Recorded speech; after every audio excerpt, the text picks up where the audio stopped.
Les damos la más cordial bienvenida a su programa UNAD, Educación y Desarrollo, programa de la Universidad Nacional Abierta y a Distancia, líder en educación virtual para América Latina. En esta ocasión, contamos con la grata compañía de la doctora Mónica Quintana. Ella es una de las conferencistas invitadas a Prospecta Colombia 2018, evento que realiza por estos días la UNAD y que hace una década se proyecta como el más importante evento a nivel latinoamericano en cuanto al tema de la prospectiva, la construcción de futuro a partir de sueños que pueden tener muchas personas y que pueden hacer realidad a través de este tipo de técnicas, de metodologías, pero sobre todo con el apoyo de la academia y de múltiples sectores que se articulan a eventos como el que desarrolla la UNAD. La doctora Mónica, española, consultora de profesión multidisciplinar, diría yo, que cuenta con más de 15 años de experiencia en el ámbito de la gestión humana, de esas plataformas necesarias en el mundo de hoy, donde lo fundamental es la persona, el ser humano, y explora áreas de talento y de diversidad. Muchas gracias por haberme invitado a participar en Prospecta 2018 y es un honor estar aquí. Bueno, el honor es nuestro. Usted es fundadora de Mindset. Eso es. ¿Qué es Mindset? Pues Mindset es una empresa, es una iniciativa que lo que pretende es impulsar el talento y la innovación. Ajá. ¿Y cómo la impulsa? Bueno, pues nosotros a día de hoy trabajamos sobre todo con organizaciones, con grandes organizaciones y asesoramos en todo lo que tiene que ver con la estrategia para el impulso de talento y la innovación. Usted dio una magnífica conferencia, yo creo que las mejores conferencias que hemos escuchado, y hablaba de la importancia del ser humano dentro de las organizaciones en una sociedad que hoy se expresa desde la lógica del conocimiento y de otro tipo de competencias, que ya no son la fuerza de la mano de obra o de las técnicas puras para aprender a poner tornillos, como fue en las pasadas revoluciones industriales, la primera, la segunda y la tercera. Hoy hablamos de la cuarta, que tiene unas características diferentes. ¿Cómo trabaja Mindset en este ejercicio? Bien, pues lo primero de todo, tratando de que se comprenda el cambio que está teniendo lugar en ese nivel global. Ajá. Es decir, un cambio que está afectando profundamente tanto a la sociedad en su conjunto como a las empresas y a las personas. Y bueno, pues nuestro trabajo sucede tanto en la dirección general de las compañías como en los departamentos de tecnología, innovación, recursos humanos, y se trata eso de que se entienda muy bien la magnitud del cambio y de cuáles son las cosas que se tienen que hacer de manera diferente en las compañías para gestionar al final el activo más importante en esta sociedad del conocimiento, que es el talento y por tanto las personas, ¿no?, que al final son esas portadoras del talento. Hay un principio fundamental hoy y es que dice que el cambio no es exógeno, o sea, no está por fuera de mí. Para poder conducir el cambio, el primero que tengo que cambiar soy yo. ¿Cómo logran ustedes eso en la gente que llega a estos talleres y a estos ejercicios que ustedes hacen en grandes compañías en España y en Europa? Sí, pues nosotros siempre tratamos de trabajar en el doble nivel. Por un lado, asesorando desde el punto de vista estratégico, ayudando a los líderes de las compañías para que cambien su mentalidad y la manera de hacer las cosas, y luego también con las personas, porque efectivamente, como comenta, para que las cosas cambien fuera, algo tiene que cambiar internamente. Y ahí nosotros creemos mucho no solamente en el aprendizaje desde un punto de vista más formal, sino también en los procesos de desarrollo que ocurren cuando hacen las cosas de manera distinta, pues mediante laboratorios corporativos, por ejemplo, donde la gente puede encontrar lugares seguros para experimentar y equivocarse, o por ejemplo mediante programas de desarrollo de competencias. Por ejemplo, en lo relativo a la comunicación interpersonal, cómo aprender a dar y recibir feedback, cómo comunicarse de manera más transparente, cómo ser más ágil a la hora de tomar decisiones en tu día a día. toda una serie de competencias que ayudan a cambiar esa mentalidad para que las personas entiendan y se comprometan con ese cambio hacia una mentalidad más digital. ¿Cuál es el concepto que ustedes manejan de liderazgo? Wow, esa es una pregunta complicada. No pienso que haya un único modelo de liderazgo. Creo que existen tantos modelos de liderazgo como líderes. Pero bueno, si tuviera que establecer algunos atributos en común, yo creo que el nuevo modelo de liderazgo, ahora en el siglo XXI, tiene que ver con la transparencia y con la autenticidad. Es decir, que las personas sin ambajes se puedan mostrar tal y como son, y luego, bajo mi punto de vista, también con un sentido de la humildad, a sabiendas de que el líder no está para ser el jefe, sino que está para prestar servicio y ayudar a su equipo a desarrollarse y a conseguir los objetivos. Yo creo que el líder del siglo XXI es aquella persona, hombre o mujer, que se rodea de un equipo de personas todavía más brillantes que lo que ella. Hay un precepto que dice que el líder no lo hace el cargo. ¿Qué opina de eso?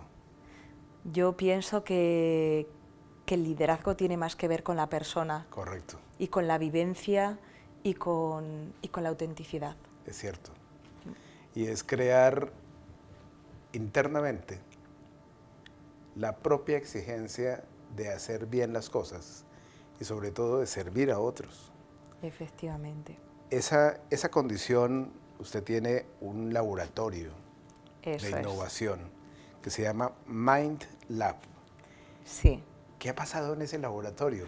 Suena muy bonito. Ay, hacemos cosas muy locas en el laboratorio. Digamos que ese es nuestro espacio seguro para poder permitirnos experimentar. Ajá. Y desde ese laboratorio, pues, tanto lanzamos proyectos que finalmente resultan exitosos, como otros que no lo han sido tanto, pero nos sirve para hacer pruebas, tanto de conceptos como de prototipos, e incluso vamos más allá. No solamente prototipamos, sino que también prototipamos y hacemos diseño especulativo.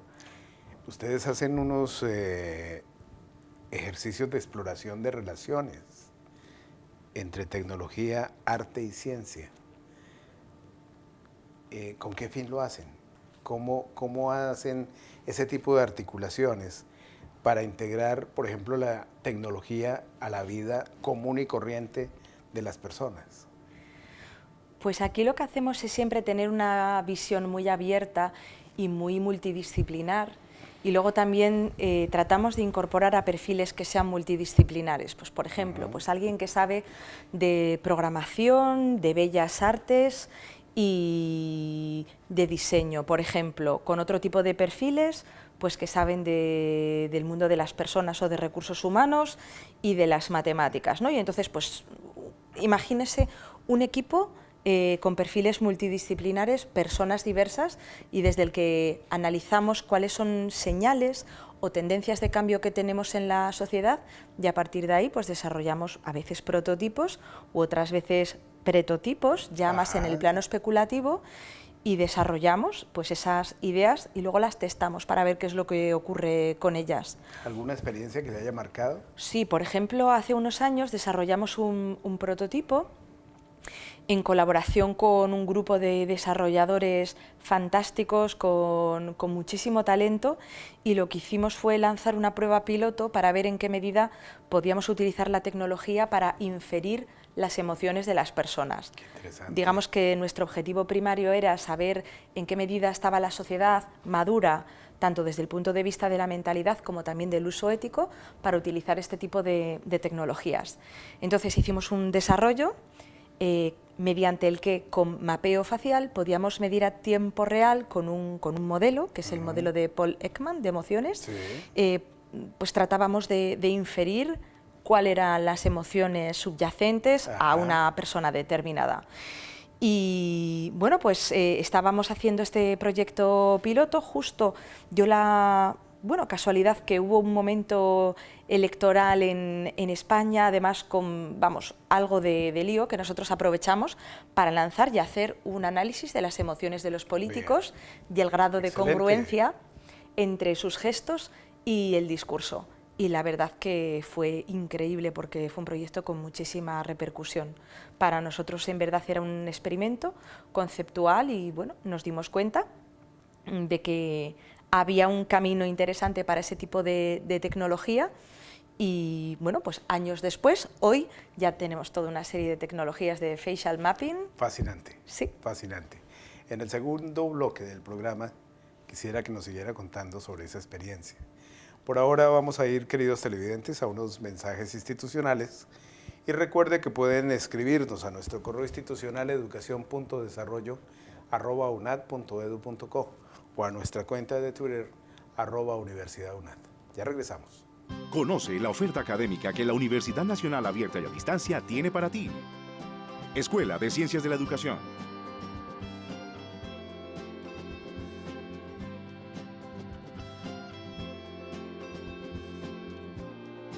Escuela de Ciencias Básicas, Tecnología e Ingeniería.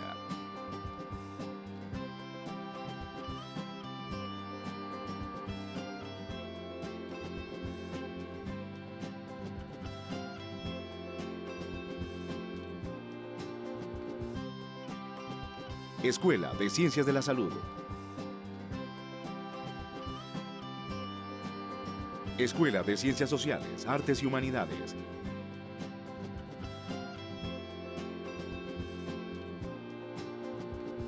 Escuela de Ciencias Administrativas, Contables, Económicas y de Negocios.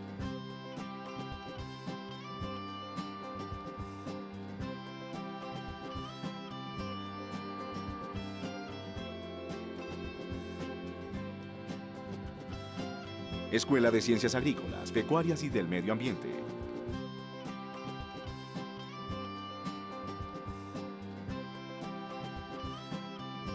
Escuela de Ciencias Jurídicas y Políticas.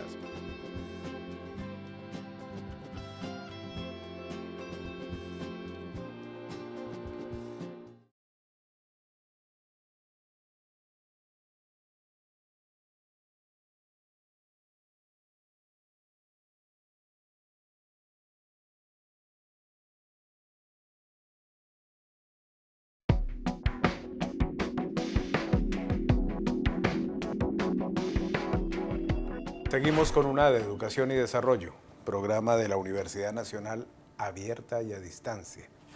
Hoy en compañía de la doctora Mónica Quintana, fundadora y CEO de Mindset, especialista además en innovación, en digitalización de recurso humano, emprendedora e investigadora. Usted dejó en el segmento pasado un punto muy interesante. Una de las características de un líder, cualquiera que sea, o lideresa si es mujer, es la coherencia. Algunos le llaman también ética, es decir, la coherencia entre lo que se piensa, se dice y se hace, pensamiento, palabra y obra. Y una experiencia en su laboratorio. ¿Qué pasó con esa experiencia con los políticos que decía usted, pues estaban envueltos en un lío, aquí le llamaríamos escándalo? ¿Y qué resultados dio?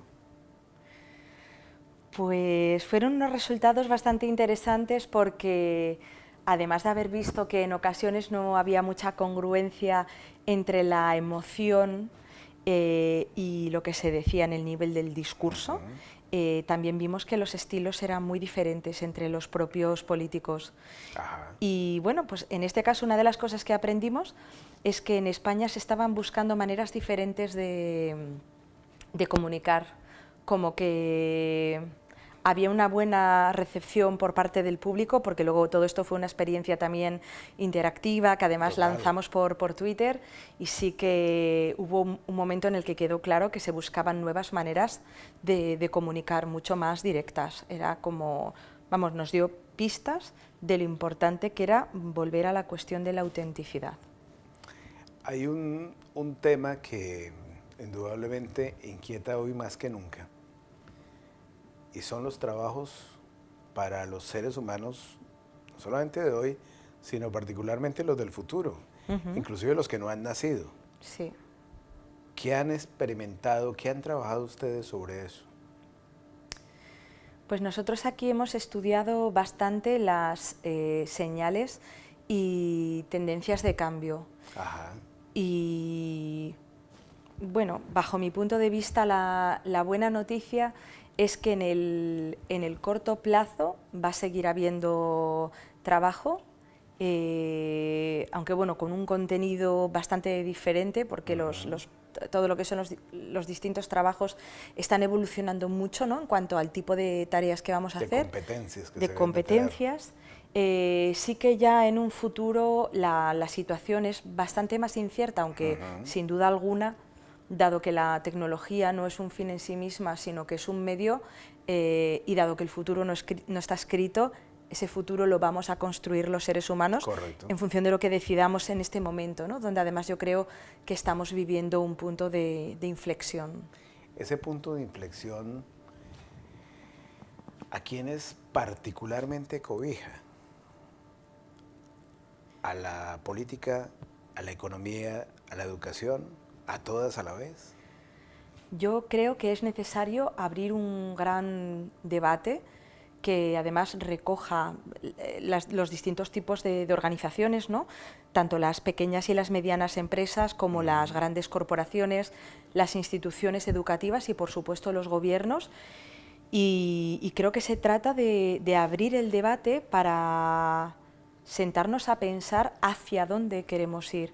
Al final tiene que ver mucho con los fines, no tanto con los medios, ¿no?, sino cómo queremos que sea la humanidad en un futuro que además ya no está tan lejano, sino que es un futuro cercano, ¿no?, en el 2020 o 2030, incluso qué es lo que significa o qué es lo que va a significar ser un ser humano en el 2025 o el 2030, incluso la propia noción de trabajo o de aportación de valor. Cierto. Tenemos que pensar en todo esto y en qué tipo de sociedad queremos, porque si no lo hacemos, corremos el riesgo de seguir la corriente de los avances tecnológicos y, claro, la tecnología no tiene ética, sino que el debate ético es algo que tenemos que promover las personas. Nosotros, las personas. Efectivamente. ¿Cómo toma usted esa decisión de crear esta consultora? ¿Y cómo se sumerge en temas tan importantes como la innovación y ese emprendimiento, que entre otras son los dos temas centrales de este encuentro de Prospecta? Pues la primera razón es que hace ya unos años tuve la oportunidad de trabajar como directora de recursos humanos en una empresa muy joven y muy digital. Era una agencia creativa digital. Y para mí por aquel entonces, aunque yo me consideraba ya una persona bueno, pues moderna y con mucha inclinación hacia el mundo de la innovación, de repente estar al frente de toda una plantilla de personas jóvenes muy creativas me sirvió para hacer un viaje al futuro. Ajá. Porque de repente yo tenía que liderar la política de recursos humanos en una empresa que de alguna manera estaba bastante adelantada al mercado. Por ejemplo, me tocaba liderar la política de incorporación de talento y ya me empecé a dar cuenta que eran necesarios unos perfiles multidisciplinares que no estaban disponibles en el mercado. Y ahí empecé con una experiencia de intraemprendimiento porque pensé, bueno, pues si estos perfiles no están disponibles en el mercado, vamos a formarlos. Y entonces montamos un máster internamente en tecnocreatividad y formamos a la primera generación de tecnocreativos que, bueno, pues son personas multidisciplinares que adquieren la capacidad de aplicar la creatividad a la tecnología para inventar soluciones nuevas. La educación española y en general la educación europea, pues finalmente se mueve mucho desde las lógicas de la ortodoxia y de la tradición educativa gestada por siglos. ¿Qué tanto España particularmente ha dado ese salto en la construcción de procesos formativos que se ensanchen con eso que tú estás diciendo en este momento? Competencias que a la gente la vuelvan multidisciplinar, transdisciplinar y de alguna manera tengan capacidad no solamente en el hacer, sino en el ser y particularmente en el aprender a aprender. Pues yo respeto profundamente a los profesionales de la educación en España. Creo que se ha avanzado mucho y también creo que particularmente en el terreno de la educación superior universitaria queda un margen para seguir mejorando, sobre todo en lo que tiene que ver con los ámbitos de la investigación transdisciplinar y luego de la propia organización de los departamentos universitarios, que pienso que a día de hoy todavía se organizan muy por silos. Creo que es necesaria una mayor cooperación entre los departamentos y luego también que se tiendan más puentes entre las universidades, no solo las privadas, sino la universidad pública y también la empresa. Sí, yo creo que el mundo de hoy está llamado a la cooperación entre iguales y no sentirnos como que unos somos más o menos que otros. Y entre ellos no solamente pares del mismo sector, sino pares de múltiples sectores. Ese creo que es parte de un ejercicio al que convoca la sociedad del conocimiento.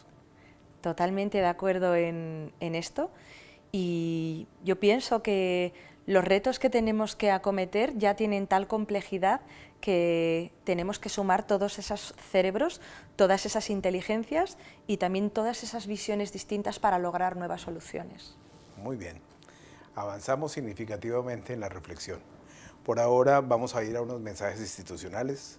Recuerden que también pueden seguirnos en nuestro canal UNAD en YouTube, en donde pueden revivir esta y todas las anteriores emisiones. Ya regresamos.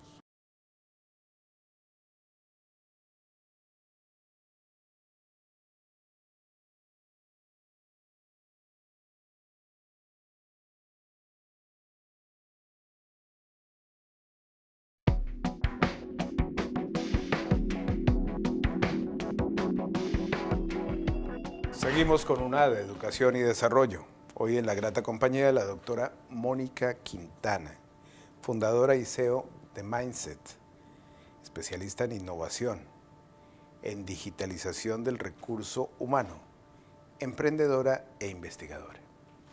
Ella ha venido como una de las conferencistas centrales a Prospecta 2018, que tiene dos temas particularmente importantes, sobre los que me gustaría reflexionar con usted. El primero, el que tiene que ver con innovación, y el segundo, con emprendimiento. Y ellos dos muy articulados a eso que usted hace: gestionar plataformas humanas, gestionar individuos para trabajar en equipo, para llevarlos a la convicción, desde la comprensión de lo importante de la vida laboral articulada al proyecto de vida, por ejemplo. Esa charla que usted nos dio, pues indudablemente nos dejó muchísimas enseñanzas. ¿Por qué no compartimos con los televidentes algunos de esos tópicos que usted magistralmente nos presentó en el desarrollo del evento Prospecta 2018? Muy bien. Pues, por ejemplo, una de las primeras cuestiones, bueno, yo en mi charla hablaba acerca de la importancia, en primer lugar, de comprender el contexto. Correcto. En segundo lugar, de comprender a las personas, y luego, en tercer lugar, planteaba algunos de los que yo pienso que son los retos fundamentales a asumir por parte de las organizaciones. Hablemos de contexto. Entonces. Del contexto. Muy bien, pues en cuanto al contexto, planteaba la reflexión acerca de la velocidad a la que ocurren las cosas y la exponencialidad del cambio cuando hablamos de tecnología, y concretamente planteaba esta gráfica exponencial que bueno, representa la ley de Moore, que nos comenta, o lo que nos dice es que aproximadamente entre los 18 y los 24 meses se duplica la capacidad de computación, ¿no? Es decir, en un camino exponencial que hace que las cosas cada vez sucedan de manera más rápida. Y bueno, pues teniendo en cuenta ese contexto, planteaba también algunas de las cosas que están sucediendo en relación con la inteligencia artificial, con la robotización. Correcto. Y luego algo que incluso me parece todavía más importante, que ya no solamente la transformación que ocurre desde el punto de vista de la tecnología, sino cómo las personas internamente y cognitivamente nos estamos transformando en esa relación con la tecnología. Así es. Hasta el punto de, bueno, llegar a pensar que toda esta conectividad, todo esto que llamamos Internet o Big Data, no es otra cosa que un montón de cerebros conectados que están empezando a operar conjuntamente y de manera amplificada por la tecnología. Una invitada de lujo a nuestro programa. Un honor tenerla aquí, doctora Mónica. Muchas gracias. Esperemos que sean muchas las veces que podamos conversar con usted. Y a nuestros televidentes, gracias por su compañía. Los invitamos a seguir nuestra próxima emisión, en donde continuaremos conversando sobre estos y otros tópicos propios de la educación y el desarrollo. No olviden escribirnos a nuestra cuenta de Twitter, @universidadunad, o a nuestro correo electrónico, educacion.desarrollo@unad.edu.co. Hasta la próxima.